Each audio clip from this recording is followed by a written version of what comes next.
안녕하십니까 애청자 여러분, 놀라운 부동산 놀부입니다.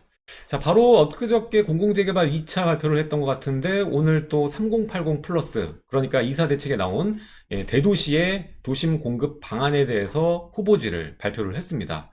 중요한 것이 이전에 공공재개발은 후보지를 일단 공모를 받았죠. 접수 후에 상당 시일 동안 검토 후 내놓은 것에 반면 이번에는 그냥 뭐 지자체나 아니면은 설계 관련, 이 개발 관련 민간 조사 단체와 그리고 국토부 관계자, 이들끼리 결합을 해서 후보지를 선정했습니다. 중요한 게 빠졌죠. 조합원들의 의사가 빠졌습니다. 근데 후보지부터 발표하고 조합원 의사 동의를 걷어갖고 진행한다는 이 모토를 가지고 지금 사업지를 발표를 했거든요.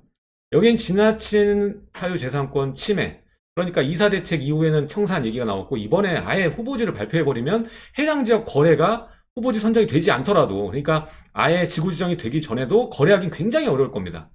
굉장한 문제점을 지니고 있는, 심하게 말해서는 땅을 빼앗는 하나의 그 기술이라고 저는 봅니다. 하여튼 이러한 사태가 이뤄졌는데, 오늘 이 내용에 대해서 후보지 어떤 지역이 발표가 됐으며 사업 진행이 어려운 지역이 대다수인데 왜 어려울 거며, 그리고 오히려 이제 진행이 좀 쉬워 보이는 지역도 있기 때문에 이런 것들을 통합적으로 여러분들과 함께 오늘 이야기를 나눠보도록 하겠습니다. 시청하시기 전에 좋아요와 구독하기, 그리고 하단에 멤버십 가입도 많은 참여 부탁드리도록 하겠습니다. 그럼 지금 시작하겠습니다.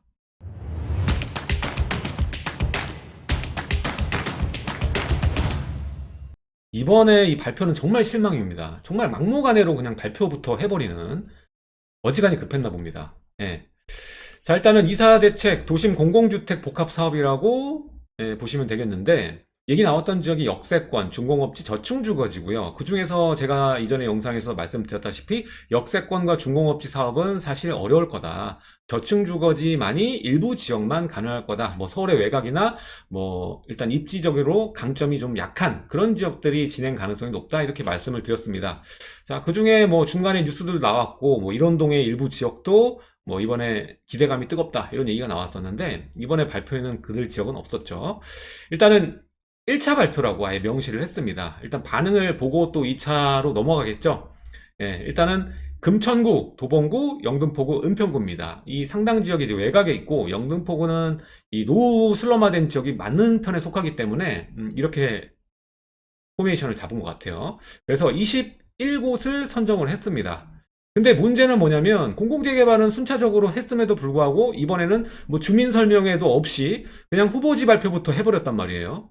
예, 일단은 개발 관련자와 뭐 지자체, 그리고 뭐 국토부 관계자, 이들끼리 먼저 정하고 그 다음에 주민 동의를 걷겠다라는 겁니다. 그래서 순서가 좀 바뀌지 않았나라는 생각이 들거든요. 좀 급한 모양새를 가지고 있다. 자, 그래서 이들 지역 중에 또 21군데를 들여다보니까 지금 현재 민간 재개발 정비 사업을 추진하고 있는, 한창 준비하고 있는 지역들도 있더라고요. 특히 행위제한고시 신청까지 들어간 지역도 포함이 되어 있습니다. 그러니까 뭐 주민 동의들을 물어보지도 않고 이걸 바로 추진해 버린다는 것은 상당한 문제가 아닌가라는 생각이 듭니다. 최소한 이들 지역에 뭐 10%로 동의율을 그렇게 낮춰가지고 할 거라면 동의를 10%로 해서 낮춰서 미리 먼저 받던가, 그것도 아니고 후보지 발표부터 먼저 해버렸단 말이죠. 예, 굉장히 급하다. 예. 그래서 이렇게 급하게 발표를 하면 어떤 패단이 있을까요? 일단 발표되면 이사 대책 이후에 하게 되면 청산한다고 얘기를 했습니다. 근데 어떤 개발이 진행될지도 모르는 상황인데도 불구하고 이러한 프레임 때문에 이들 지역의 재산권을 가지고 있는 많은 소유주분들께 굉장한 불이익이 가해질 수 있다는 겁니다. 이건 사업 중에 거의 제가 볼 땐 절반 이상가량이 진행이 안 될 거예요. 근데도 불구하고 이 중간에 거래를 할 수 없게 만드는, 그런 재산권에 심각한 피해를 입힌다라는 생각이 듭니다. 이건 정말 짚고 넘어가야 될 부분이라고 생각을 해요. 그래서 이거는 정부에서 아주 중요한 그 숙명을 지니고 진행하는 사업인데 이런 식으로 진행을 한다는 거는 정말 저는 개인적으로는 정말 실망입니다. 자, 그래서 선도후보지 21개 구역, 이 평균 사업 효과 이것부터 했어요. 무슨 장사하는 것도 아니고 사업 효과를 아예 내세웠습니다. 그래서 용적률 현행 142%, 민간 재개발의 경우에는 269% 정도 가량을 주게 되는데 3080 사업을 하게 되면 380%, 그러니까 무려 110%가 넘게 제공이 된다라는 거예요. 상향이 된다라는 겁니다. 그래서 기존 사업 대비 111% 용적률이 상향된다. 그러면은 일반적으로 우리가 들으시면은 사업성이 굉장히 좋아지는구나. 그러면은 거기에 내가 재산권을 가지고 있으면 크게 이익을 보겠구나라고 생각을 하시게 될 텐데, 이것도 어떻게 보면 이 세부 계획이 확정하기 이전에 그냥 얘기만 던져놓는 거 아닙니까? 그래서 주민협의와 뭐 도시계획 심의 과정 뭐 이런 것들 통해서 변동 가능성이 있다, 지금 이렇게 얘기를 했어요. 그래서 사람이 어떤 일을 할 때는 처음에 목표점, 골을 정해놓으면은 그 이상 가는 경우는 거의 없지 않습니까? 대부분 그 이하 수준에서 최대한 맞추려고 노력을 하는 과정. 공사장도 마찬가지. 우리가 건물 아파트 지을 때도 준공일 예정 공기일을 맞춰놓으면은 거기를 넘어가는 경우가 상당히 많습니다. 그러니까 목표 상황일 뿐이라는 거죠. 자, 그리고 이 사업도 이제 역세권을 제외해서는, 역세권은 뭐 이 정도로 나온다고 보시면 되겠습니다. 사실 역세권은 사실 이번에 이 공공주도 3080 계획대로 실현될 가능성 정말 정말 희박하다고 좀 봐요. 근데 이렇게 묶어놓으면은 거래는 어려울 거다. 네. 자, 그래서 이런 식으로 사업 효과만 일단 프로모션을 했습니다. 네, 많은 동의율을 걷기 위해서. 자, 그래서 지금 선정지를 구별로 보면은 은평구, 도봉구, 영등포구, 금천구입니다. 그래서 은평은 역시 연신내 역세권이거든요. 그래서 연신내역 보면은 이 하단부에 연신내역 역세권 하단부에 우측부에 보게 되면은 이 준주거랑 주거 지역이 혼합된 지역이 있어요. 그래서 그 지역을 지금 꼽아가지고 얘기를 하는 거거든요. 그래서 연신내역, GTX 역세권 풍부한 주택 수요에도 불구하고 지금 사업성이 낮기 때문에 민간 개발이 어렵고 노후화가 진행되는 지역이니까 인센티브를 줘서 주택 공급을 활성화시키겠다. 뭐 이런 내용이거든요. 그래서 이 GTX, 그러니까 트리플 역세권의 잠재력을 바탕으로 해서 이 공공이 참여하는 고밀 개발을 통해서 지구 중심 상업 기능과 주거 기능을 활성화하는 주거 상업 복합 거점을 조성하겠다라는 내용인데, 아시다시피 연신내 역세권 자체는 굉장히 상권이 큽니다. 그렇기 때문에 이 지역에 분포되는 이 상가의 비율, 근생의 비율이 굉장히 높기도 하고요. 뭐 이 지역이 그 지역들 중에서 뭐 상단도 있을 텐데 그 지역 중에서는 조금 나은 상황이긴 하기 때문에 어느 정도의 가능성을 보고 선정을 한 것 같긴 합니다만, 과연 이 지역이 진행되는데 속도가 날지는 사실상 좀 미지수지 않나라는 생각이 들고요. 두 번째, 도봉구입니다. 도봉의 창동 중공업지인데 여기는 이제 중공업지임에도 불구하고 여기 토지가 굉장히 작아요. 그래서 여기는 솔직히 진행될 수도 있지 않을까라는 생각은 좀 해볼 수는 있습니다. 과소필지이기 때문에 동의 걷는 것도 쉽고요. 그래서 이 산업시설 없이 주거지역화 된 이후 정비되지 않고 도시기반 시설 부족하고 노후화가 진행되고, 그래서 여기는 사실 이 상업기능을 하는 이러한 건물들이 많은 곳은 아니기 때문에 오히려 이런 데가 동의받고 올리기는 어렵지 않겠다라는 생각은 듭니다. 그리고 여기도 동의가 좀 될 것 같아요. 아까도 말했지만 이 서울의 외곽 지역 같은 경우에는 동의가 좀 좋을 것이다, 이렇게 말씀을 드렸죠. 그래서 이 지역 같은 경우에는 아까와 좀 반대되는 지역이고요. 따라서 이 도봉 창동 중공업지는 될 확률이 굉장히 높아 보이긴 합니다. 근데 아까 연신내 역세권 이어가자면 누가 봐도 GTX 때문에 땅값이 지속적으로 우상향할 수밖에 없는 자리인데 주택 한 개 주고 수익률 뭐 최대 30%까지 준다고 해서 이 토지주들이 이걸 과연 동의할까라는 생각이 들고요. 또 하단에 이제 저층 주거지도 문제가 돼요. 여기는 재개발 지금 추진 중인 지역들이 대거 포함이 됐거든요. 지금 이번 후보지 발표에. 자, 영등포 신길동 저층 주거지 신길 뉴타운 중심부에 위치하였으나 고밀 개발에도 불구하고 14년 해제 이후 노후화 진행, 그래서 공공이 참여하여 각종 인센티브로 사업성을 개선하고 뭐 하겠다, 뭐 이런 내용이 있는데, 사실 지금 이거는 이 중에서는 민간 재개발로 들어가는 구역과 또 1구역과 뭐 15구역 같이 공공 재개발로 진행을 했던, 접수를 했던 지역이 있거든요. 문제는 이미 민간 정비 사업도 진행을 준비 중인 현장이 있음에도 불구하고 주민 동의는 받지 않은 채 무조건 발표를 했다는 겁니다. 사실 이러한 우수 입지 같은 경우에는 공공의 방식으로 개발할 확률이 굉장히 낮거든요. 그래서 사실 이것도 저는 가능성이 굉장히 희박해 보인다라고 볼 수가 있겠습니다. 자, 다음에는 이제 금천구 가산 디지털 단지 역세권인데, 여기가 이 가보신 분은 알겠지만 이 아파트형 공장, 지식산업센터들이 몰려있는 지역들, 업무 지역들 바로 뒤에, 여기에 바로 붙어있는 자리거든요. 그래서 삼각형 모양으로 돼 있는데 이 지역에는 좀 저층 주거지로 좀 혼합돼서 지금 슬럼화되어 있는 지역입니다. 근데 이 지역 같은 경우 아까도 말했던 창동과 좀 비슷한 수준이거든요. 이 땅이 좀 작기 때문에 여기도 높은 이 형태로 주상복합 형태로 지어내면은 좀 가능성이 있지 않나. 그리고 주민동의도 여기는 좀 괜찮지 않을까라는 생각이 들기 때문에 아까 말씀드렸던 이 준공업지 후보지 같은 경우에는 발표된 자리가 진행될 수 있는 확률이 굉장히 높다. 자, 그럼 해당 4개의 구에 들어가 있는 21군데 지역 한번 보겠습니다.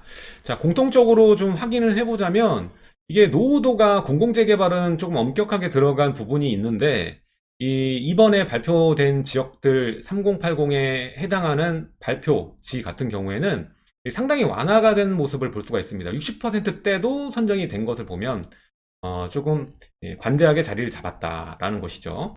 자, 그래서 이번에 발표지 4군데 지역 한번 살펴보겠습니다. 자, 먼저 역세권 지역 보시면요. 가산디지털역, 그리고 방학역, 쌍문역, 영등포역, 연신내역, 녹번역, 세전역 이렇게 선정이 되었는데 이 중에 진행사항이 좀 빠를 수 있는 건 앞서 말씀드렸지만 공급 규모가 좀 작은 지역들, 필지가 작은 지역들 같은 경우에는 좀 속도가 빠를 수 있다라는 얘기를 드렸는데 면적 자체가 좀 넓은 지역들 이 5만 제곱미터가 늘어가게 되면 주민동의나 아니면 진행에 이 반대 여론이 크게 형성될 가능성이 높기 때문에 진행하는 것이 쉽지 않을 것이다. 좀 이렇게 얘기를 드리고 싶습니다.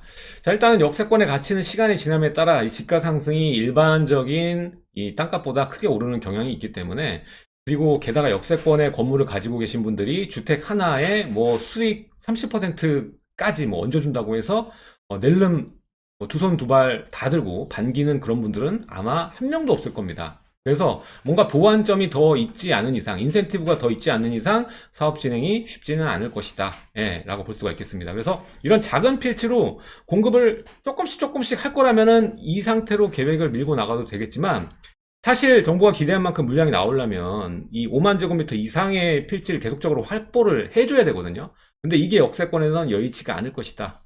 자, 다음 준공업지는 딱 2군데 들어갔네요. 그죠? 도봉의 이 창동 674 일대 그리고 주민센터 인근인데 여기는 아까도 말씀드렸지만 공급 규모 자체가 굉장히 적고 이 면적 자체가 작기 때문에 진행될 그 확률이 조금 높아 보인다라고 아까도 말씀드렸죠. 노후도 같은 경우에도 60% 정도밖에 되지 않지만 사업을 진행하겠다라는 얘기입니다. 일단 준공업지 같은 경우에는 용적률을 크게 받아가지고 올릴 수 있기 때문에 아마 주상복합 형태로 공급을 하려고 계획을 잡고 있지 않나라는 생각이 듭니다. 자, 마지막으로는 이 가장 또 문제가 될 수 있는 지역이 또 저층주거지거든요. 주택공급 활성화 지구인데요. 일단 도봉에 2군데, 영등포 3군데, 은평구 4군데, 5군데 이렇게 들어갔네요.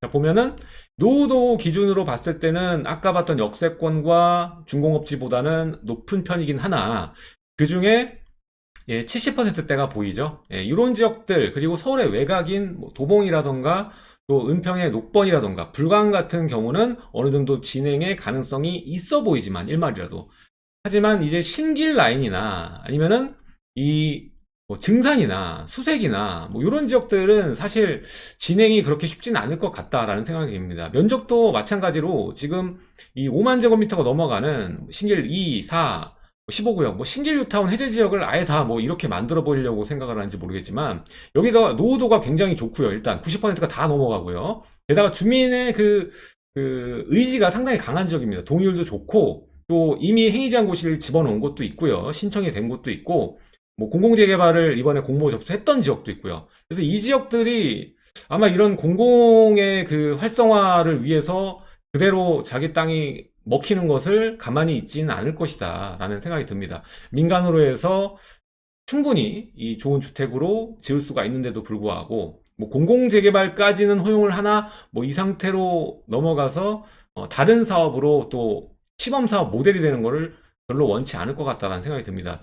특히 이런 재개발구역 같은 경우에는 다가구 주택이 많기 때문에 1+1이면 모를까 지금 뭐 하나 주고 나머지 수익으로 맞춰주겠다? 이거는 사실 통하지 않을 얘기거든요. 그래서 지금 요즘에 이 예전에 뭐 정권이 아닙니다. 70년대, 80년대처럼 그냥 마구잡이로 할 이 공급 계획이 아니거든요. 그래서 누구보다 똑똑한 수요자들이 소유주일 텐데 이런 방식으로 사업을 진행한다고 해서 이렇게 저층 주거지에서 일부 지역들은 이렇게 필지가 좀 작은 경우에는 진행 가능성이 어느 정도는 있겠지만 대부분의 지역들, 특히 우수입지 같은 경우에는 진행 절대 안 하죠. 뭐 머리에 총 맞았습니까? 이걸 하게? 이거 절대 진행될 수 없는 지역들도 포함이 돼 있다. 좀 이렇게 정리를 하고 싶습니다. 제가 생각하는 거는 지금 이들 지역에 소유를 하고 계신 분들 같은 경우에는 굉장한 이 적개심을 가질 수밖에 없겠구나라는 생각이 많이 들고요. 오히려 지금 선거 전에 이걸 발표했다는 것은 오히려 제가 봤을 땐 여당 측에 굉장히 불리하게 작용할 것이라는 생각이 듭니다. 부동산에 대한 관심, 정책 관심이 그 어느 때보다 높은 상황인데 지금 이렇게 한다고요? 지금 오세훈 후보가 되면은 그나마 공공재개발도 민간으로 바뀌는 현장이 많을 텐데 지금 이거를 발표를 하면 이 지역에 가지고 계신 분들은 발표 하나만으로 거래하는 것도 어려워질 텐데 이분들이 과연 누구를 뽑을까요? 참 이거는 저는 정치적인 색은 보여주고 싶지 않지만 상당히 실망감을 감출 수 없는 이 전략이지 않나라는 생각이 듭니다. 자, 아무튼 간에 이번에 이 중심점은 뭐냐면 동의가 쉽지 않을 겁니다. 일단은 동의를 하지 않고 그 과정 없이 우선적으로 이 지역이 될 수 있다라고 발표부터 했거든요. 그래서 어느 때보다 지금 많이 시급하다고 생각을 한 것 같습니다. 이 선거 작용도 있을 거예요. 아무래도 무주택자 비율이 굉장히 높기 때문에 또 선거에 참여하도록 유지하는데 이러한 많은 전략들, 공급 대책이 먹힐 거기 때문에 발표하지 않았나라는 생각이 드는데 이번에는 좀 면적에 맞춰서 선정을 하고 이 노후도는 크게 중심이 되지 않았던 것 같습니다. 공공재개발은 노후도가 크게 작용을 했거든요. 면적하고. 근데 이번에는 이 면적 기준 어느 정도만 맞추고 이 노후도는 상당히 완화해준 모양새를 보여주고 있고 또 사업의 가능성을 위해서 중공업지 같은 경우나 역세권 같은 경우는 면적이 굉장히 적은 과소토지들을 노려가지고 이번에 발표를 했다. 자, 근데 이 그 3080 플랜이 1주택 개념으로는 승산이 전 없다고 봅니다. 1주택 플러스 수익의 뭐 최대 30%까지 맞춰준다는 건 솔직히 가지고 있는 사람들 입장에서는 개그예요, 개그. 개그 콘서트보다 더 웃긴 얘기입니다. 미쳤다고 이걸 줍니까? 절대 안 주지. 그래서 이번에 이 3080이 진행된다고 하면 지가가 그나마 낮고 슬럼화 돼 있고 필지가 좀 작은 이런 지역들은 진행 가능성이 있지만 나머지 우수입지나 그리고 필지 자체가 넓은 지역들 같은 경우에는 솔직히 총 맞지 않은 이상 진행될 확률은 적어 보인다. 다만 문제가 뭐냐면 이게 계획이 땅을 정말 뺏는 계획이다. 저는 이렇게 정의하고 싶은 게 이번에 발표를 하고 주민 설명회를 거쳐서 토지 등 소유자들의 10% 동의 요건을 갖추면 이 후보지들은 7월부터 예정지구로 지정한다고 합니다. 이게 지정이 되면은 또 여러 가지 제한점이 생기죠. 토지거래 허가제나 뭐 이런 것들이 생기면 반대하는 분들도 상당 시간 동안 시간을 보내야 된다는 겁니다. 나는 하고 싶지 않지만 상당 기간 동안 시간을 보내게 되고 거의 뭐 수용에 가까운 계획이다. 이것은. 그래서 이게 뭐 쌍팔년도도 아니고 참 이게 시대를 거스르는 마구잡이 계획이 아닌가 전 이렇게 평가를 내리겠습니다. 자, 오늘은 이 3080 이 후보지 발표에 관련돼서 제 개인적인 생각과 앞으로 사업 진행 방향이 제대로 되긴 어려울 것이다. 그리고 진행이 가능한 지역도 있다. 뭐 이 정도로 정리해서 말씀을 드렸고 이번은 1차입니다. 다음엔 2차 발표를 할 겁니다. 서울의 역세권만 해도 300군데가 됩니다. 자, 이 지역들 중에서 또 이런 땅을 뺏는 계획이 또 추진될 장소들이 또 나오게 될 겁니다. 자, 그래서 막연하게 여러분들이 이 지역 계획들을 투자의 관점으로 보기보다는 여러분들이 안전하게 들어갈 수 있는 이 안정적인 투자처를 확보하면서 자산을 불리는 것이 좀 더 나을 것이고 오히려 이렇게 사유재산권을 뺏는 계획은 중지하고 정말 소유주와 국민들을 모두 충족할 수 있는 그러한 공급의 대안을 만들어내는 것이 이 정부와 국토부의 역할이 아닌가 오늘 아주 강하게 생각을 해보게 됩니다. 자, 오늘 내용은 여기까지 하도록 하고요. 다음 영상은 공공재개발 후보 발표에 대해서 이 사업 추진에 강점을 지닌 지역, 지지부진할 지역들 뭐 이런 걸 나눠서 함께 한번 살펴보도록 하겠습니다. 자, 지금까지 시청해주셔서 감사드리고요. 다음 시간에 또 뵙도록 하겠습니다. 지금까지 놀라운 부동산 놀배였습니다. 감사합니다.